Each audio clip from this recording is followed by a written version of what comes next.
పంటకు సాగునీరు అందించాలని డిమాండ్ చేస్తున్నాం. ఒకవేళ ఇవ్వలేని పక్షంలో స్పష్టమైన ప్రకటన ఇచ్చి రైతులకు మరి నష్టపరిహారం అందించాలని చెప్పి రైతుల పక్షాన బీఆర్ఎస్ పార్టీ పక్షాన ఈరోజు మేము డిమాండ్ చేస్తా ఉన్నాం. ఈ ప్రభుత్వమే రైతు వ్యతిరేక ప్రభుత్వం. ఈ ప్రభుత్వం వచ్చిన తర్వాత అడుగడుగునా రైతుల కష్టాలు పెడతా ఉన్నారు. పోయిన వానకాలంలో యూరియా దొరకలేదు, పోయిన వానకాలంలో జనుము జీలుగు విత్తనాలు దొరకలేదు.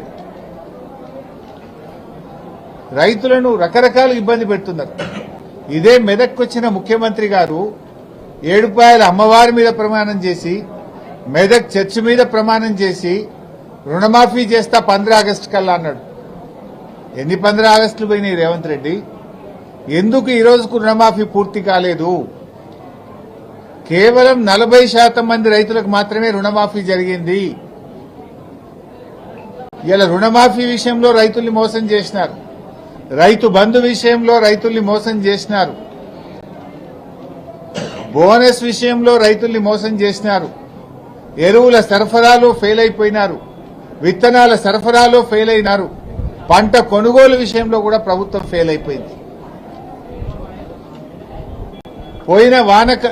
పోయిన యాసంగి బోనస్ ఇప్పటి వరకు రాలేదు. రాష్ట్రంలో పోయిన యాసంగిది 1200 కోట్ల రూపాయల బోనస్ ఇంకా కూడా ప్రభుత్వం ఇయ్యడం లేదు. 6 నెలలు అయిపోయినా బోనస్ పైసలు పడతలేవు. ఈ వానకాలం బోనస్ కూడా 600 కోట్లు బకాయి పడ్డది ప్రభుత్వం. పేరుకేమో 24 గంటల్లో వేస్తున్నాం, తెల్లారే ఇస్తున్నాం అంటున్నారు. నెల